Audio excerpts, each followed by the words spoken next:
Welcome to the DevReady Podcast, where we're helping non-techs build better tech. Today we're joined by Robyn Foyster, who is the founder of InProfile, which is a thought leadership marketing platform, as well as a number of other things, ex-editor-in-chief of Women's Weekly, and I'll let Robyn introduce the variety of things she's currently up to. Robyn, thanks for joining us. Thank you, Andrew and Anthony. Lovely to be here. I appreciate you coming on. Let's dig in. Just share to the audience a little bit about you, your background, and some of the things you're involved with. Yeah, so my background really is as a journalist. I started many years ago at AAP, Reuters, and then went to London and America and worked in TV and newspapers, and till eventually I came home and worked as an editor of first the Australian Women's Weekly, and then later group publisher of all the women's magazines at Bauer, and which used to be ACP. And then about 5 years ago, launched my own media business, and I now have a number of different websites in my Foyster media business. So I have the Carousel, which is a lifestyle site for women. I have Women Love Tech, which is a tech site promoting women in STEM. And then I have Game Changers, which is really where I tell the story of entrepreneurs, and we film a sort of it's like a multimedia platform. We do podcasts, we do filming, and everything. And that's been going for about 4 years too. And then only last year did I launch InProfile, and InProfile is specifically looking at thought leadership and building the clients that I have, their brand. They tend to be people who are already leaders in their industry, and they really need to get their expertise or want to get their expertise and share it with the outside world. So that's where I really focus now. There's a lot going on there, Robyn. Yes, it is a big variety. Very interesting background as well, a bit of TV and media, and quite extensive roles there. So based on why did you start InProfile? What was the purpose for you? What was the reasoning for you to do that? How do you think that is, or how is that adding value to current customers and clients, and how do you imagine that going forward? Yeah, so really what happened with InProfile, it really came out of COVID. So before I was working on filming and telling the brand story of various entrepreneurs through that platform, Game Changers. And then when we stopped being able to film, I realised actually that what I was doing was really sharing the stories of these people who are leaders in their field. And so And I was already working on thought leadership anyway. So then I decided that was really going to be my focus. And I built it up as a new business called InProfile. And I straight away, had a number of leading business people who basically they're time poor people who have really got to sort of become leaders in their field, and they want to share their expertise. And basically that is the definition of a thought leader, someone who is who has built up a lot of experience in their area, and they want to share it. And it's really, like once you reach a certain level, I think that's a great thing. And from sharing this fantastic information, that they, rather than holding it tight, I suppose in the dev world, it's like an open platform, isn't it? I know when when you share your source code, it is the same type of analogy, really, where you're sharing your source code, you're sharing your what would have been secrets, and people are less sort of like tight with that information these days, and actually quite willing to share it. And the effect of sharing it is very positive for the thought leader, because one, they're building themselves up as a known, for their being known for and building their own credibility. It helps them, provides them with a tool to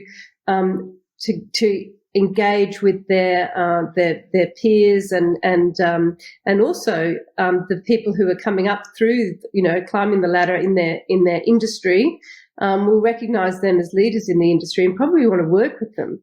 So it also helps companies attract a greater, more talented pool of people.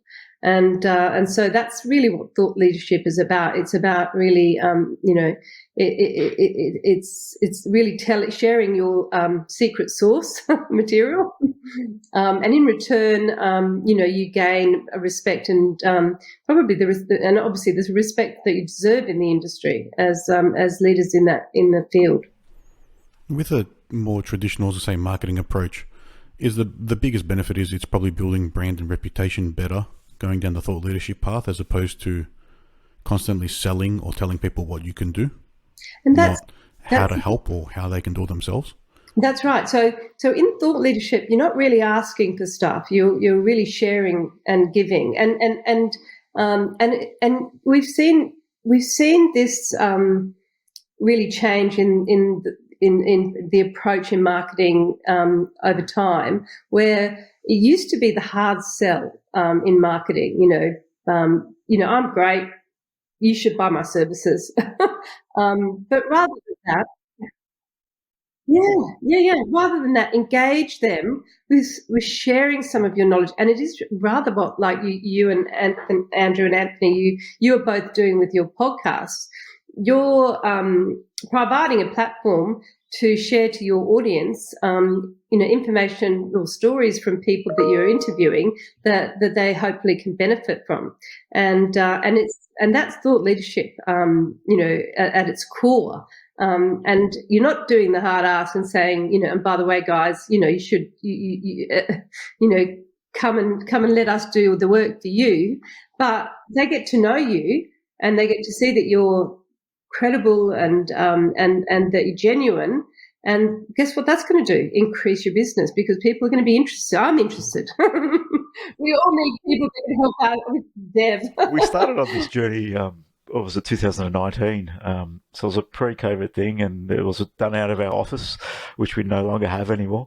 So everyone's working at home. And I think we started from perspective of just, that's what it was. It's all about how we can help and serve and give information to people and just sort of protect them on the journey of creating technology businesses. And we had 5 people come to us in the space of about a week in October, and Anthony and I had a chat, and I said, we need to do something. They basically spent $1 million or so plus dollars building tech, and they all failed. And we thought to ourselves, we're a small little group in Melbourne. How many of them are there out there? And there's plenty. It's a tough space to really build out new technology and products. And that's why we do it. And we get to meet great people like yourself just to share different thoughts, perspectives, and how you might approach business. And thought leadership is definitely one area that, yes, I agree you need a lot of domain knowledge and expertise, but how would one start the process of becoming a thought leader if they don't have the expertise? What would you recommend there? It's probably a different take on it, but what would you think there if someone's starting out looking to get a brand without pushing the marketing channel or just selling their product? Well, so first of all, if you're going to be a thought leader in the first place, you have to have some sort of expertise. It's sort of part of being a thought leader. So you can obviously build yourself towards being a thought leader. And often what's sort of recommended is that the things that you're very passionate about and the things that you learn about and build and acquire knowledge on, they're the likely things that you'll be, able to be a thought leader on.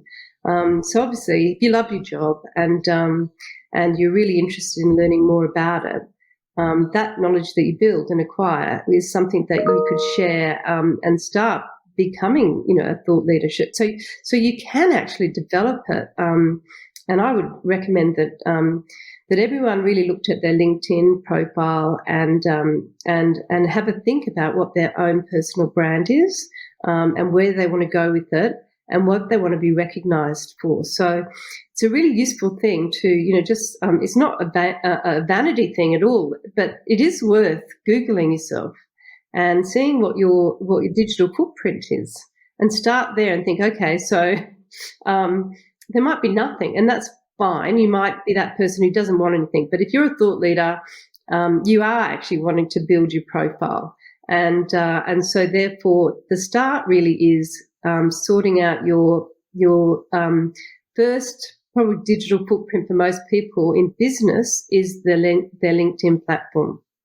So really obvious things to do. And I've had people that I've looked at and they've, had a picture of themselves with wearing sunglasses. It's good look, isn't it? And yes. And, sort of just saying that they're a mum or a dad. And, that's not really the platform for LinkedIn. You really need to think about what your brand is in terms of your working life. And for that, it can be used very successfully, and you can change it all the time. So, change your picture, update it. Don't have the blue background. Put something a bit more exciting. Effectively, you're a content creator. This is where I step in with InProfile, is that I help people shape that. But you can, do it yourself as well. You can, if you get a LinkedIn premium package, they actually do courses on LinkedIn. There's amazing things that are available to you. YouTube has to be one of the best learning platforms in the world. There's not much you can't pick up and learn to do going on YouTube.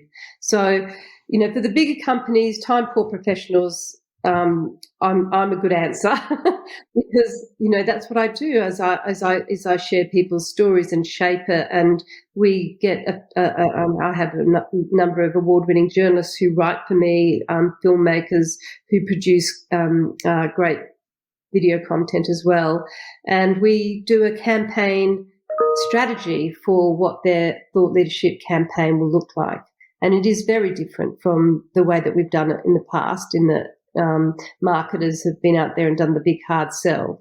This is very different, and but it's, I think, more effective. Yeah, and speaking from experience, it's a lot of work to try and figure that out on your own.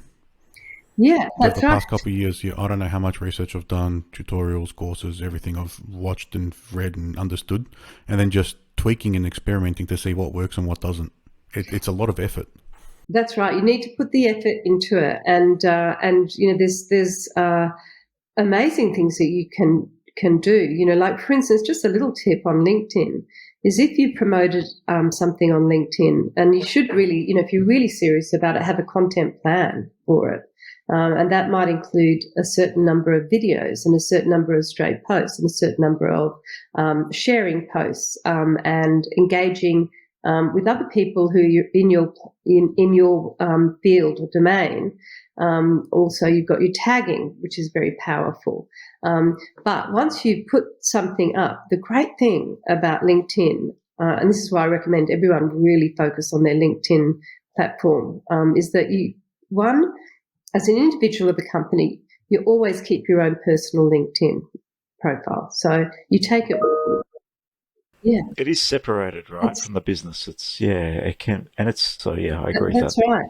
So, your people are always, before they interview you for a potential job, they're always going to look at your LinkedIn and check out what you've done. You need to do things like, don't be shy on encouraging people to give you a reference if you've done some work for them, and do that in return, because it's about collaboration these days. So, those things really work, and I do that myself. Like I'll give a reference to someone who I've worked with, and they'll return me the favour. Video references fantastic too. Anything with video gets you much more engagement.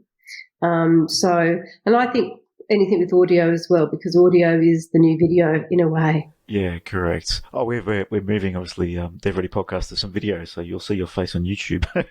Because wow. I do agree that we just found a platform that works for us right now. So it's just changing the dynamic of what we're going to be doing moving forward. But you mentioned quite a bit around variety of content. I think something from our learning is variety is important. Is there a specific sort of formula that you have on variety of content, from video to post to writing articles, etc.? Is there something that you have in mind that could help people just think about a structure in terms of the way they might build a content strategy? Yeah, so a good content strategy will always include video. But you can do polls as well. So really simple things like a poll. You can vary it with sharing a piece of content that you really like.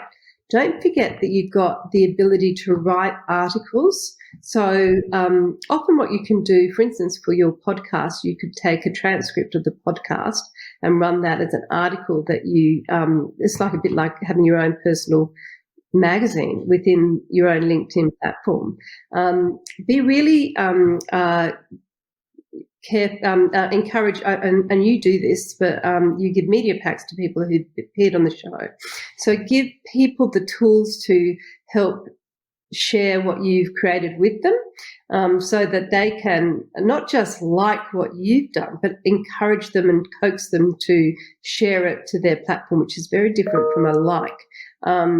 Sharing to their platform, I've got over 11,000 followers. So if I like it, it's not so likely that someone's going to see that I liked it. But if I share it from my 11,000 people on the platform, then they're very likely to see it. If there creates the very first few lines of what you see, so make those the most impactful. Don't waste words at the beginning. Also, once someone has you've seen your content getting some engagement, engage back straight away. LinkedIn has some algorithms that basically say that if they see in the first hour engagement, then they're going to keep it higher for longer. If the engagement continues, sometimes I've noticed that the stories that have been most impactful for me have been the ones that there's just been a constant discussion around the content. And so sometimes that tantalizing headline, tantalizing first few lines, a question that's a bit open-ended, so you're inviting people, not just sort of saying a statement, but basically, posing a comment, a fact, and then making a comment from it, and then posing a question.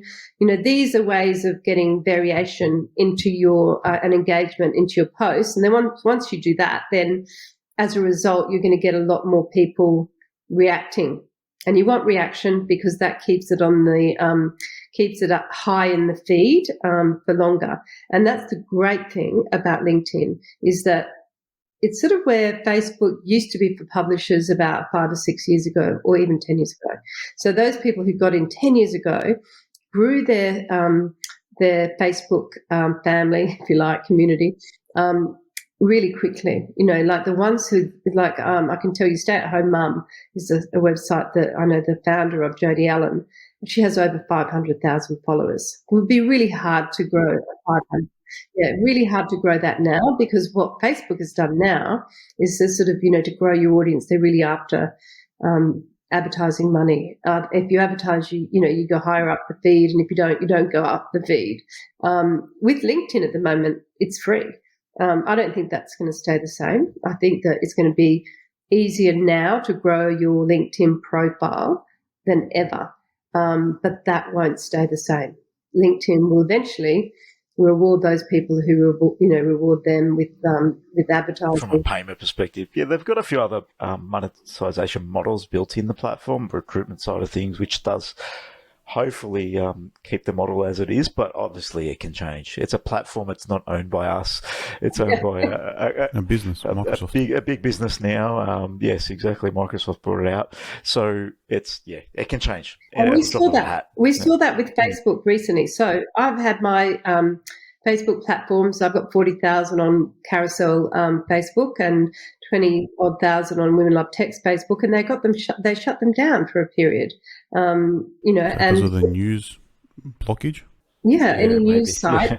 I tried to change it, that personal blogging.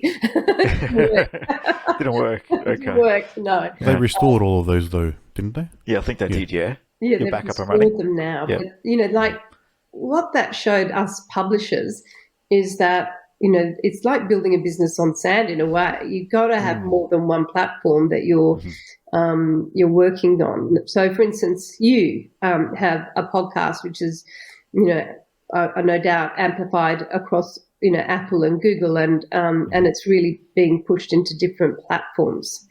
Then you've got your LinkedIn platform.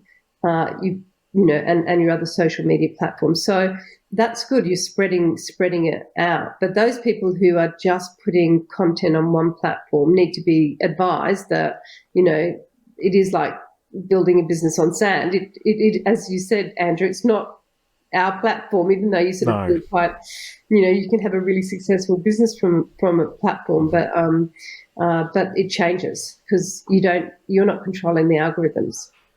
On that note, would you recommend that someone runs their own website, for example, as well? That's something that we do for the podcast perspective, but would you recommend publishing your own content and blogs on your own specific point of media? Because then you do control it. You can control the conversation. You may be able to link people back to, I know LinkedIn doesn't appreciate getting exported out of their platform. They want everything to stay in the one place. But would you recommend doing that as well rather than just sticking to the platforms? I totally recommend a multimedia approach, and I think it's that 360-degree approach to media that will make you successful. I think it's been that way for a while, but not everyone deploys that method because it takes more work. You've got to you've got to pay for a website, you've got to upkeep it, you've got to understand SEO, you've got to which is again why people get people like me to help manage their profile, and people like you to build their development platforms. So, but yes, that is the way to go, and you whatever you can do that gives you more control, the better. And the other thing about a website is that you can run. I do this a lot. It's a bit of a trick. You run your first of all the link to your website, and then you leave it a little bit longer, and then you can run. Say you had uploaded a video to your website, then upload that video separate to the link to LinkedIn, and it's actually the same piece of content, but at no one time, it's like Twitter, LinkedIn, no one time is everyone on it, or are you capturing every eyeball that's there. So, on Twitter, I know people that will run content easily 3 times in a day, the same piece of content. Oh, really? So just continuously repeating the same piece of content? Yeah, interesting. Yeah, because, never tried that. I don't believe. No. Yeah. Yeah, it's worth doing that because you're capturing people at different times, and if they've seen it, they're just going to scroll past it in 2 seconds. But if they haven't seen it, then or they've only just come on once during the day, then they're more likely to see it. If depending where it is on their feed. So 3 times, and you spread it out over the day, is giving you more chance of being seen. So in terms of that, then, would you obviously not more is better, but like what is the number that people should be focusing on in terms of how many posts they do, how often they need to be on these platforms to really get exposure? So what would you recommend there? You mentioned 3 a day potentially there. Some people are doing. Is that something you would recommend starting at, or what would you think there? No, I wouldn't recommend starting at that. I would recommend just as a basis of starting out, if you can, and it is a financial thing, but there are tricks again for doing video less expensively. So there's more filming platforms that you can use. You can film Zoom, through your Zoom meetings, and there are some other ones that are low costs, but you can film interviews, etc. Or there's another one called Studio Bucket, which is have you heard of Studio Bucket? I haven't, no. Yeah, not yet. So Studio Bucket allows you to keep all your video content, film yourself. It has a teleprompter, and it's very you can then upload to a video editor, will then edit the content, and it's easy then to deploy onto your different social media. So but there's the different types of platforms now available like that. So Studio Bucket's a bit like Canva but for video. Okay, interesting. Yeah, I might check it out. That sounds good. And check it out. There's a lot of tools out there. You just have to find the right one that fits the sort of content format that you want to create. Yeah, and that will allow how many we've tested. Yeah, so that will allow you to do a lot more filming, and you just write your script, and you can download it quite quickly. And then I would say at least if you can do 1 video a week and at least 1 shared piece of a good story that you've seen that you want to comment on, and I would say 1 article a week. So if you can just start there, that's the basics.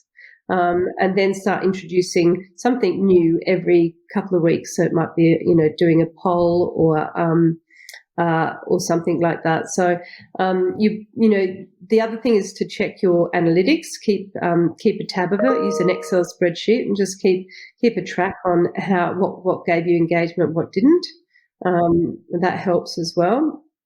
Look, there's lots of different tricks. From the engagement and keeping a tab on it, that obviously helps with understanding which content works better than others too. So it's something that... And the times are probably important too. Keep track of when you're posting and what gets better engagement when. Yeah, and actually you start enjoying it because the analytics show, that did really well. I thought that was going to do well. You have some random things too, though, that just you think, why did that work so well and others didn't? So it becomes an interesting thing to look at. It becomes interesting, and then you have to analyze it because as a former editor, we had none of this analytics, and the reason we were paid good money as editors was because we were. Editors were always chosen because they had very good gut instinct about what would work, what would engage. And I used to have this sort of test that I'd say, if it was a good cover, it would be the cover that people would get off the bus to buy the magazine. Was it good enough for them to get off that bus and buy that magazine if they saw it in the streets, in the stand outside the news agency? And, it's a water cooler thing. That's the same sort of questions that you still ask those same questions like you would as a publisher or as an editor, because you are now a publisher. And I think that's been the biggest change we've seen in media, is that I come from the traditional publisher, editor, journalist background, but it's all been democratized now. It used to be that, for instance, as an editor, I would be the one who decided what was the cover and what would what my audience on the Australian Women's Weekly wanted to read, and I would really decide what stories they would get served, on the platform. And now it's really everyone has become publishers or have the ability to become publishers, and you're publishing, audio media, and now film media. So you've really expanded, and you've got the tools to do that, and you're able to attract really interesting, fantastic people. So, you're now, the new breed of media, effectively, and you mightn't think like that, but you are. And you published, written, audio, and video. Exactly. Yeah, you don't think of that at all, but I think to that point, starting out in business or as a thought leader, you need to really think like that. We are living in a world where people don't go and buy paper anymore. It's very rare. They're all online and they're all reading their content from an online source. And yes, you're just as much as a publisher as anybody else, or the Herald is still publishing the newspaper online. So, there is a lot of impact we can make. And I think when we start to realize that as business people, as thought leaders, it shifts the game a little bit, and it shifts the thinking and the mindset. So for us, when we started, it was just, let's run a podcast. But then reality is, a big focus needs to be put in this area because that's where everyone's going. They're online, they're looking for content, they're looking for help, they're looking for information that's going to serve them at the time. And if you're not there continuously, you might not catch them at the time and just be able to serve and help. So, that's a different shift. It's definitely a mindset shift that's happened in our business. Something that a lot of businesses can look at, and then leaning on the building businesses, building technology, need to promote this. Thought leadership is definitely an area that I would recommend getting into. There's plenty of medium that we can do that across. I think you also have to serve it in different formats, just because everyone takes in information differently. Yeah, I don't sit there and read anything. So read or listen or watch. It depends on the personality, what their day-to-day job is, when they can fit it in. I know it's all sort of tailor-made now, isn't it, for your own timing and snackable content or content when on demand. It's so much better. I mean, I only have to look back to 25 years ago in media when I met someone who worked at for a British TV station, and we were debating Sky News being 24-hour news service, and he was saying, that everyone wants to listen to the news on TV at 6 p.m. And I said, I don't think so. I like the idea of this, this new idea of being able to listen to media news, anytime you want. And we debated it, but he was convinced that would never take off. It would never be good. That, it was only 6 p.m. you would want to listen to your news for the day, because that's when we all did it. And what we all know, right? That's the way it was. That's the way it was, and that's what they knew. And they assumed, people schedule their life around those moments. And how far has it changed? I mean, it's just, but it's so much better, because we're getting to hear many more voices and opinions, and it's also fantastic for wanting to listen to things that are very much niche appeal. So for instance, thought leadership isn't, is quite niche. It's not going to suit everyone. Then they're not going to be interested in thought leadership. But people in business who are interested in new ways of reaching out to their and grow their network, they're going to be interested in it. And if you're interested in learning, then you really do want to hear from people who are sort of, being successful in your field, what they've done. Hear from the horse's mouth, so to speak. And so that's grown, and we'll see more of that in the future, because it's a very honest way of it's sort of like a give. It's a win-win type situation where you've got someone who's willing to give up their knowledge, or and then for the people listening to it or reading it, they're learning so much, and that's just a wonderful thing. I think you summed it up really well there in terms of what thought leadership is. One question that's always on my mind is, and I'm not sure if it's on anyone else's mind, but how do we separate a business branding from a personal brand, and where does it sort of cross over? How can people start thinking about that? Because generally when people think to market, it's generally around their business brand. This shifts the chasm, really. It's taking it to a different level about the person being the front and center. So how do you manage both, or where do you see that sort of going in terms of businesses moving forward?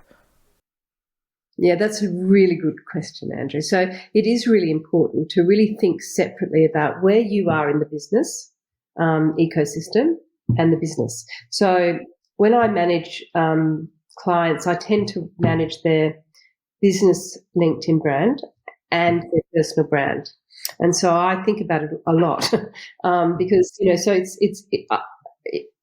I think that I would always lead, for instance, with the personal thought leaders, what they've said, and then I would react with a content piece about what they did or what they said, or the video that they did, and do it more in a third person. It would be more sort of more personality would come out. Personality, I think, comes out in the thought leaders' brand positioning, because it's about them, whereas you've got to think separately about what that brand's identity is. It might be it's a different in terms of, I suppose, characteristic and personality. And so one of my clients, for instance, has a brand that it's a frozen yogurt, and it's a very fun brand, and so you can have a bit of fun with the LinkedIn brand, and then the person who owns it's a female entrepreneur, and called Cass Spies, and the brand is actually Twisted Healthy Treats. And so Twisted is fun, it's all about, so you can have fun with both of them, but Cass is obviously a very senior woman in business, and it's very much her voice that comes through when she tells the stories about how she's grown that business.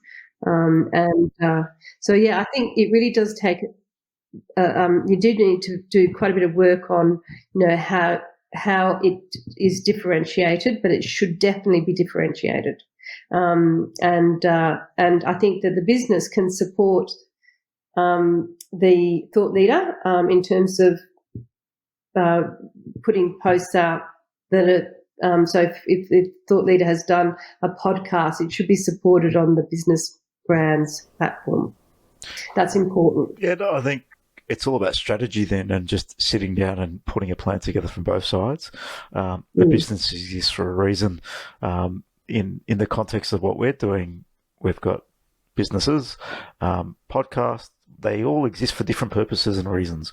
And I think what you lent on there is, make sure from a business page, put your business brand first, the why, and content that's really serving that and serving your customers. Whereas I think the personal side, it gives you the liberty from a personal perspective and talk about stories and your growth and insights across even different categories and different areas. So it does give you a bit more freedom.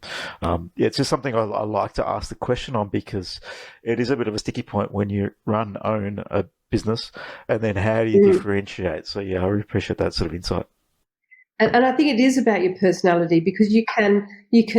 I think sometimes it's really powerful on a personal thought leadership brand, to admit when you've made a mistake. I've seen it. I've seen that really engage really well when someone has said, "Look, this is I've closed my business, it didn't work, but I'm going to bounce back," and or something that shows humility, or something that whereas the business brand you're not going to, it's not a personal distinction of it's different, isn't it, because it's not human. It's not human, it's a different thing. Yeah, that's a fair point, right? More human on the personal side. You can be more yes. Yourself. Yeah, yourself. Anthony, I think you need to start sharing some stuff around Scotch and on LinkedIn.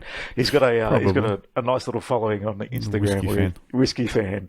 See things like that, letting people know what your some of your likes are and passion points are outside of the work persona, and I think that's what's fun about exploring what your own persona is on LinkedIn,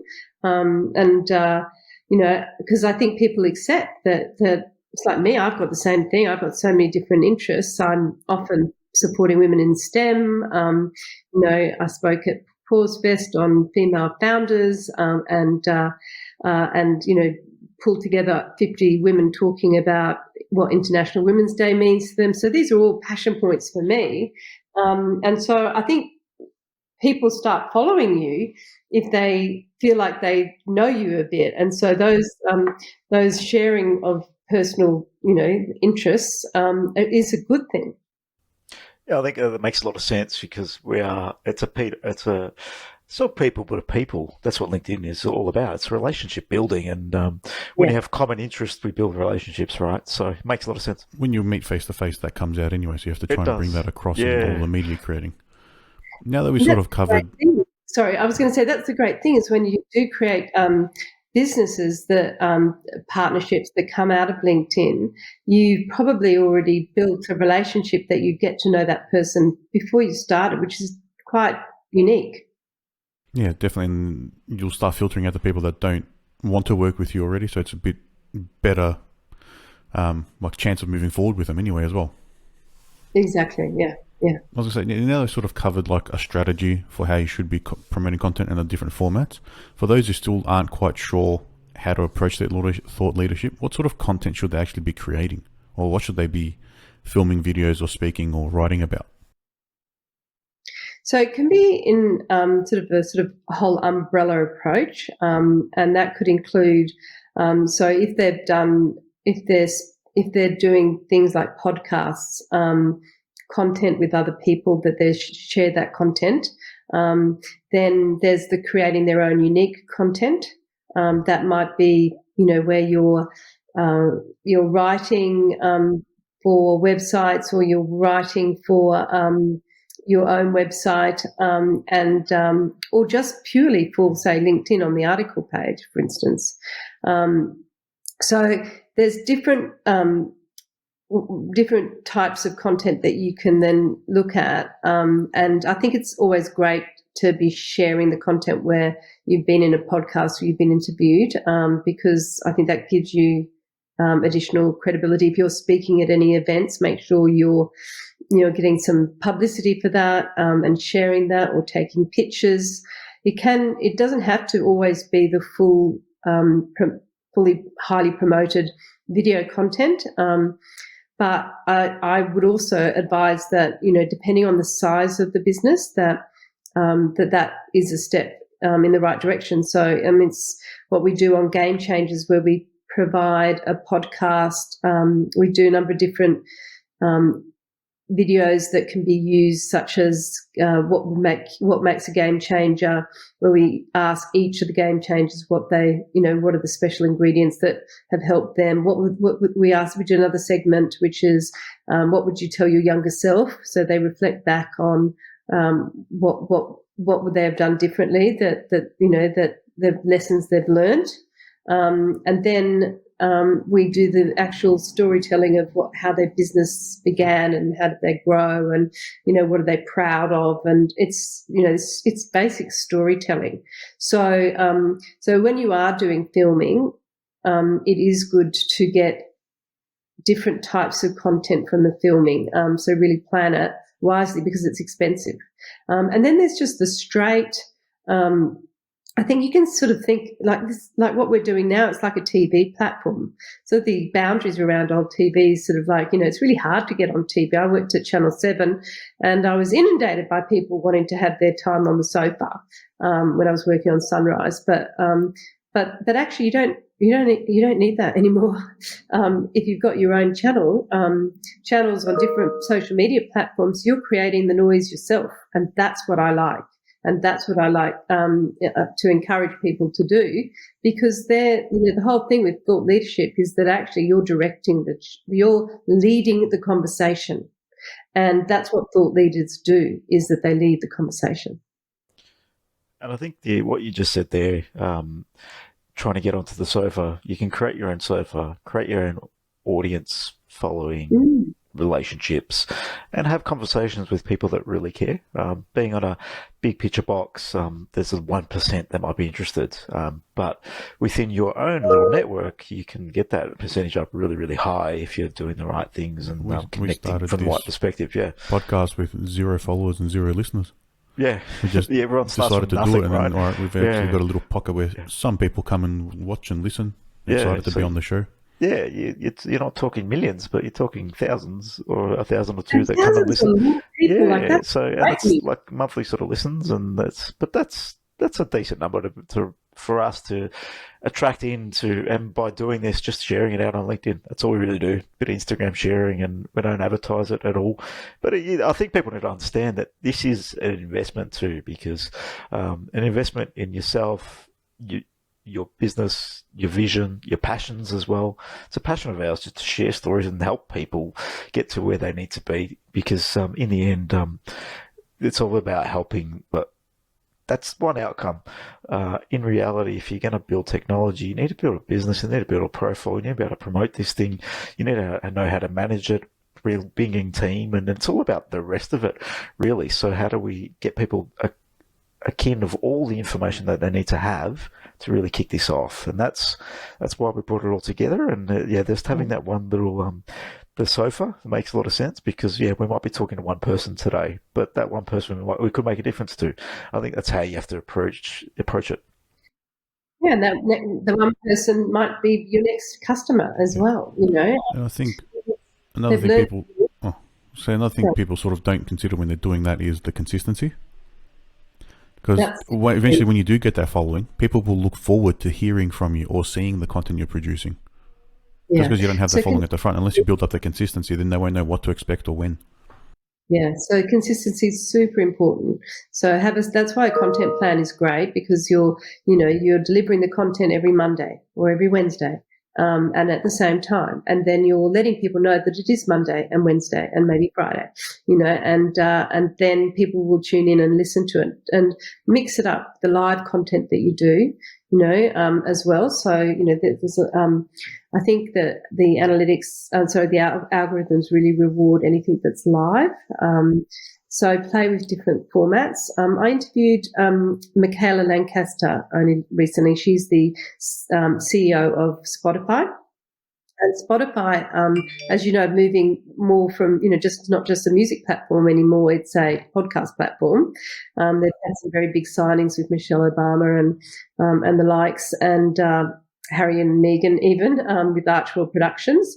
But what they're doing is using that platform to promote young influencers and give them a platform that they wouldn't have got otherwise. So Indigenous artists and poets and some amazing people.